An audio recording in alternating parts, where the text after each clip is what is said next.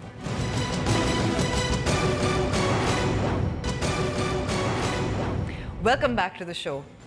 پاکستان کی سرکاری املاک بالخصوص تعلیمی اداروں پر قبضے کوئی نئی بات نہیں۔ اسکولوں میں کبھی بھینسوں کے باڑے بنائے جاتے ہیں تو کبھی وڈیروں کے ڈیرے، لیکن بات جب ملک کی سب سے اعلیٰ درسگاہ پر قبضے تک پہنچ جائے تو معاملہ سنجیدہ سے زیادہ سنگین بن جاتا ہے۔ دیکھیے خرم شہزاد کی یہ خصوصی رپورٹ۔ قائد اعظم یونیورسٹی پاکستان کی اعلیٰ ترین سرکاری جامعہ ہے۔ اس کا قیام 1967 میں عمل میں لایا گیا اور اس کو اسلام آباد کی مارگلا پہاڑیوں کے دامن میں 1709 ایکڑ زمین الاٹ کی گئی۔ اب یونیورسٹی انتظامیہ کا کہنا ہے کہ ان کی زمین پر مختلف لوگ قبضہ کر رہے ہیں، جن میں سر فہرست سینٹ کے سابق چیئرمین نیر بخاری ہیں، جنہوں نے یونیورسٹی کی زمین پر گھر بنانے کے بعد اس سے ملحقہ علاقے پر بھی ناجائز تجاوزات بنا لی ہیں۔ ہماری زمین کا یہ جو سامنے پل نظر آ رہا ہے، یہاں پہ ایک نالا گزرتا ہے، چنگ کس اس کا نام ہے، جو شادرہ سے نکلتا ہے۔ یہ ہمیں سی ڈی اے نے جو نقشہ دیا ہے اس کے مطابق یہ ہماری نیچرل باؤنڈری ہے۔ یہ نیر بخاری صاحب کا گھر ہے، 2006 میں انہوں نے یہ شروع کیا تھا، تو اس وقت سے یہ ڈسپیوٹ چل رہا ہے۔ ہم نے سی ڈی اے سے کئی دفعہ ریکویسٹ کیا کہ اس کی نشاندہی کریں، تو اب یہ کوئی فیصلہ نہیں ہوا کہ کس کا ہے، لیکن ہمارے ریکارڈ کے مطابق تو یہ ہماری زمین کے اندر ہے۔ نیر بخاری یونیورسٹی کی زمین پر قبضے سے لا تعلقی کا اظہار کرتے ہیں اور کہتے ہیں کہ یہ زمین انہوں نے 2006 میں خریدی۔ میری لینڈ تو residual land to the C D A, اور سی ڈی اے نے جو الاٹ کیا اس کا بھی رپورٹ میں موجود ہے۔ یہ جو نیا کہتے ہیں کہ جی ہم نے قبضہ کیا، میرا کوئی کنسرن نہیں اس کے ساتھ۔ وہ زمین سی ڈی اے کی ہے، وہ مقامی لوگ پہلے کاشت کرتے تھے، آپ کسی نے ڈرائیونگ ٹریک بنایا، آپ got no concern with it.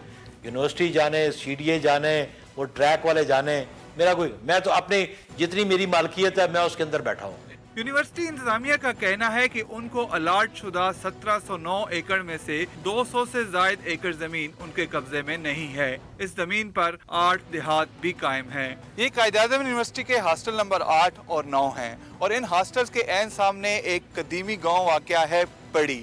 کیا اس گاؤں نے یونیورسٹی کی زمین پر قبضہ کیا ہوا ہے، یا اس گاؤں کی زمین یونیورسٹی کو الاٹ ہی نہیں ہوئی، یا دیگر جو یہاں پر بڑے لوگ ہیں یا سیاسی نمائندے ہیں انہوں نے یونیورسٹی کی زمین پر قبضہ کیا ہوا ہے؟ یہ سارا کچھ طے کرنا حکومت کا کام ہے۔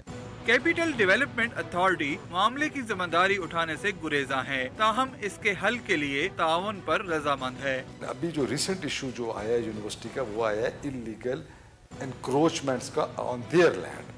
تو یونیورسٹی ایک انڈیپینڈنٹ ادارہ ہے، ان کو اپنے لینڈ کی خود کیئر کرنی چاہیے، and they suppose to be the custodians of the land which has been allotted to them, کہ ہم ان کو اسسٹ کر سکتے ہیں ڈیمارکیشن میں، نشاندہی میں، ان کی جو کہ زمین ہمارے پیپرز میں جو ان کو الاٹڈ ہوئی ہے۔ سرکاری املاک کی حفاظت سب کی مشترکہ ذمہ داری ہے، لیکن یہ تبھی ممکن ہے جب اداروں کی انتظامیہ اس کی مکمل نشاندہی، مناسب دیکھ بھال اور نگرانی کرے۔ کیمرہ مین ہارون انیل کے ساتھ پروگرام نیوز وائز کے لیے خرم شہزاد، اسلام آباد۔ یہ معاملہ نہ صرف سنگین ہے بلکہ پیچیدہ بھی ہے، اسی لیے ہمارے ساتھ اسٹوڈیو میں ڈاکٹر آصف علی ہیں، قائد اعظم یونیورسٹی کے ترجمان نمائندہ، بہت بہت شکریہ وقت دینے کا۔ اور فون پہ ہمارے ساتھ موجود ہیں شیخ انصر عزیز صاحب، جو میئر ہے اسلام آباد کے اور چیئرمین سی ڈی ہیں۔ آپ کا بھی بہت شکریہ وقت دینے کا۔ سب سے پہلے تو میں آپ سے پوچھوں گی ڈاکٹر آصف کہ یہ معاملہ تو پھر یونیورسٹی کو حل کرنا چاہیے نا؟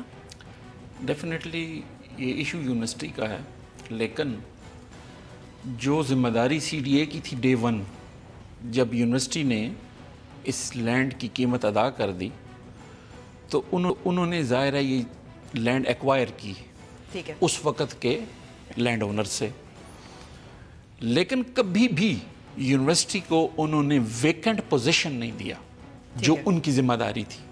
اس کے بعد کوئی انکروچمنٹ ہو جاتی تو وہ ڈیفینیٹلی یونیورسٹی کی ذمہ داری ہے۔ یونیورسٹی کی باؤنڈری کے اندر 8 گاؤں کیسے آباد ہو سکتے ہیں؟ یہ بالکل واضح ہے کہ ان گاؤں کو کبھی وہاں سے اٹھایا ہی نہیں گیا۔ ٹھیک ہے۔ تو جس زمین کو کہا گیا ہم نے پیمنٹ کی ہے، ڈاکومنٹس کے اندر موجود ہے، 1709 ایکڑ 4 کنال اور 12 مرلے، اس کی قیمت ادا ہو چکی ہوئی ہے، لیکن کاغذ کے اوپر ایک میپ کے ذریعے نشاندہی ہے کہ یہ آپ کی زمین ہے۔ صحیح۔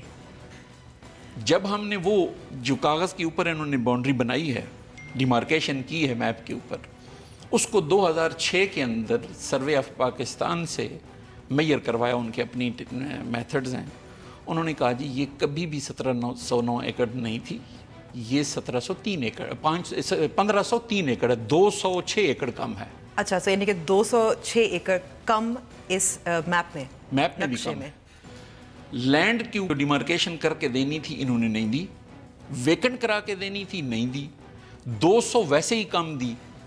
تو جب ہم کہتے ہیں نا کہ ہمارے یونیورسٹی کی لینڈ کے 3 انکروچرز ہیں، تو ان میں سے ایک سی ڈی اے خود ہے۔ ٹھیک ہے، میں آپ اب عزیز صاحب سے پوچھوں گی، قائد اعظم یونیورسٹی کا یہی موقف ہے کہ سی ڈی اے بھی ایک انکروچر ہے، کہ وہ جو 200 پلس ایکڑ زمین وہ نہ نقشے میں ہے، جس کے ظاہر ہے پیسے بھی ادا کیے گئے ہیں، اس کو وہ کہاں ہے، وہ کیوں نہیں دیے گئے یونیورسٹی کو؟ جی دیکھیں، میں نے ساری بات سنی ہے، ڈاکٹر صاحب جو فرما رہے ہیں اس میں یہی ہے جی کہ جس وقت ان کو لینڈ سی ڈی اے کی طرف سے دی گئی، آج سے 30 سال پہلے، 20 سال پہلے، 25 سال پہلے، جب بھی وہ جو لوگ بھی تھے، اس وقت ظاہر ہے ڈاکٹر صاحب بھی نہیں ہوں گے اور اس وقت ہم بھی نہیں تھے، لیکن اس وقت جو لوگ تھے ان کو یہ انشور کرنا چاہیے تھا کہ جب وہ سی ڈی اے کو پراپر پیمنٹ کر رہے ہیں 1709 کنال کی یا جو بھی ہے، تو اس وقت پورا پوزیشن لیتے، یا جب انہوں نے باؤنڈری وال اگر بنائی، جی ٹھیک ہے نا جی، جب اگر انہوں نے باؤنڈری وال بنائی سی ڈی اے کے اس میں قائد اعظم یونیورسٹی والوں نے، تو ان کو اس وقت دیکھنا چاہیے تھا کہ جنہوں نے اس وقت ان کو یہ معاملہ ٹیک اپ کرنا چاہیے تھا جی کہ ہم باؤنڈری وال بنا رہے ہیں، ہماری باؤنڈری کے اندر جو ہے وہ آبادی آ رہی ہے یا انکروچرز آ رہے ہیں، تو اس وقت یہ معاملہ کیوں نہیں اٹھایا گیا؟ تو سی ڈی اے نے تو اس وقت جو جہاں تک میری انفارمیشن ہے، جی ایک منٹ میں جی، تو وہ میں نے کہا جہاں تک میری انفارمیشن ہے وہاں تک کہ اب سی ڈی اے نے جب ان کو لینڈ کے پیسے لیے انہوں نے ان کو پوزیشن ہینڈ اوور کر دیا، تو یہ اس وقت قائد اعظم یونیورسٹی کے جو بھی اس وقت لوگ تھے ان کو چاہیے تھا کہ جی وہ اس کا پراپر پوری لینڈ کا پوزیشن لیتے یا اسی وقت معاملہ اٹھاتے کہ جی ہمیں اتنی لینڈ کم ملی ہے، جس طرح یہ فرما رہے ہیں جی کہ 2006 میں یہ معاملہ اٹھایا گیا، تو میرے خیال میں تو وہ اس وقت 20-25 سال میں اچھی خاصی انکروچمنٹ ہو جاتی ہے، اور ان کے پاس چونکہ 1700 ایکڑ تھا قائد اعظم یونیورسٹی کے پاس، تو انہوں نے خود بھی اس وقت بادر نہیں کیا ہوگا ان کی انتظامیہ نے کہ جی کہاں پہ کوئی انکروچرز آ رہے ہیں یا کہاں پہ نہیں ہیں، لیکن ہم تو پھر بھی جو ہمارے ممبر پلاننگ نے ورژن دیا ہے میں وہ بھی سن رہا تھا جی، تو ہم اویلیبل ہیں، ہم تو یہ کر سکتے ہیں جی کہ دوبارہ ان کو ڈیمارکیشن کرا دیں، ہماری جو بھی ایکسپرٹیز ان کو چاہیے دوبارہ سروے آف پاکستان کو ہم شامل کرا کے تو ان کو ہم ان کی ڈیمارکیشن کرا دیتے ہیں، لیکن جیسے کہ یہ کہ جی جو کسٹوڈین ہے وہ تو قائد اعظم یونیورسٹی، تو عزیز صاحب جو کسٹوڈین ہے قائد اعظم یونیورسٹی ہے، تو جو انکروچمنٹ ہوئی ہے ان کو پھر ہٹا دیں گے، ان کو نکال دیں گے، پھر کارروائی کیا ہو سکتی ہے، سی ڈی اے کیا کر سکتا ہے؟ دیکھیں جی ہم تو یہ کر سکتے ہیں کہ ہم صرف ان کو ڈیمارکیشن دے سکتے ہیں، ٹھیک ہے جی، اور اس کے علاوہ جو اس کے اندر انکروچرز ہیں یا کوئی اور اس کے انکروچرز اس کے بعد آ گئے ہیں، جب ان کو لینڈ ایوارڈ ہو گئی تھی تو ان کو ہٹانا یا ان کے ساتھ معاملہ ٹیک اپ کرنا وہ تو قائد اعظم یونیورسٹی کی ذمہ داری ہے۔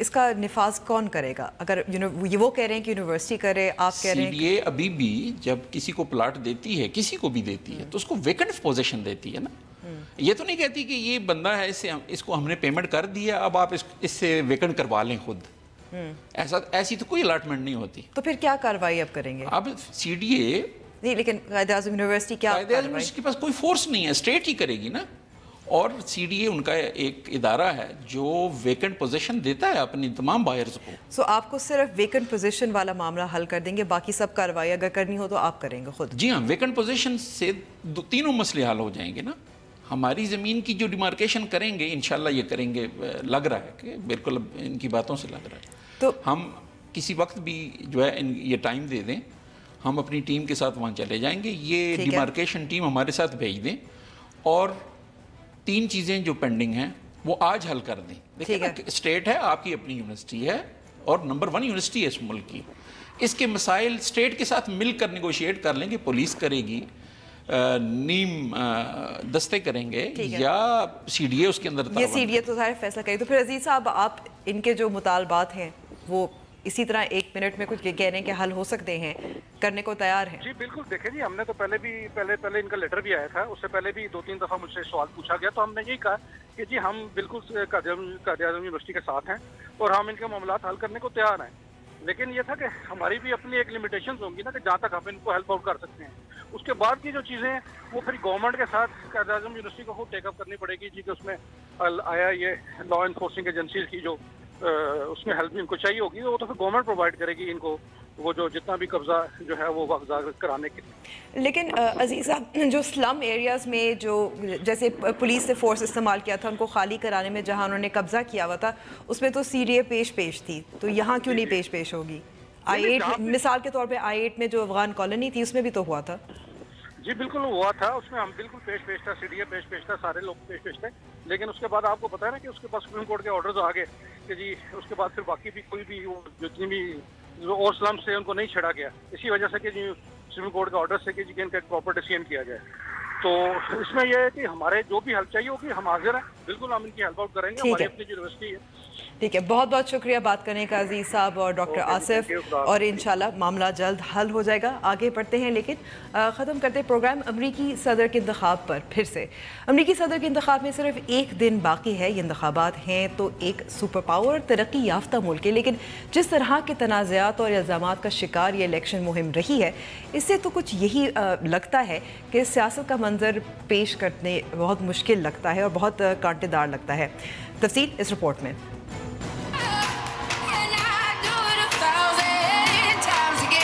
مخالف کے لیے نازیبا الفاظ کی ادائیگی، کرپشن کے الزامات، نفرت انگیز بیانات، دباؤ کے باوجود ٹیکس گوشوارے نہ ظاہر کرنا، سب امریکی الیکشن کے زینت بنے رہے. 2016 الیکشن کو امریکی تاریخ کے سب سے زیادہ متنازع الیکشن بنانے کی بنیاد ڈونلڈ ٹرمپ کے نفرت انگیز بیانات نے ڈالی، جب ٹرمپ نے اپنی مہم کے آغاز میں ہی لاطینی تارکین وطن کو اسمگلر اور مجرم قرار دے کر امریکی عوام سے وعدہ کیا کہ وہ جب صدر بنیں گے تو ایک طویل دیوار بنا کر ان پر ملک پہ داخلہ ممنوع کر دیں گے.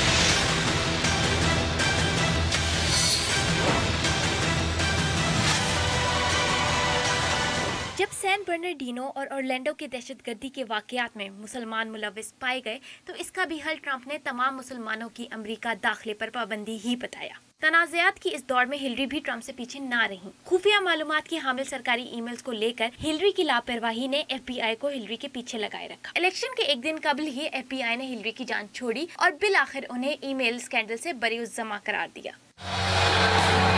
الیکشن تنازعات سے ٹرمپ کی بیوی ملانیہ بھی بچ نہ پائیں. کبھی ان کا امریکہ میں غیر قانونی رہائش کا معاملہ تو کبھی مشیل اوباما کی تقریر چوری کرنے پر شرمندگی کا سامنا. ملانیہ بھی ناقدین کے نشانے پر رہیں. الیکشن کے فاتح کا تو ابھی تک پتہ نہیں، لیکن الزامات کے دوڑ کے فاتح یقیناً ٹرمپ رہے. عورت کے ساتھ نازیبا سلوک، ٹیکس چوری، معذور افراد کا مذاق اڑانا، تشدد پر اکسانے جیسے الزامات نے ٹرمپ کو اس دور کا فاتح بنایا. نیوز وائز کا وقت اب ختم ہوا ہے. آپ ہم سے رابطہ کرنا چاہیں تو فیس بک اور ٹویٹر حاضر ہے. کل تک کے لیے خداحافظ.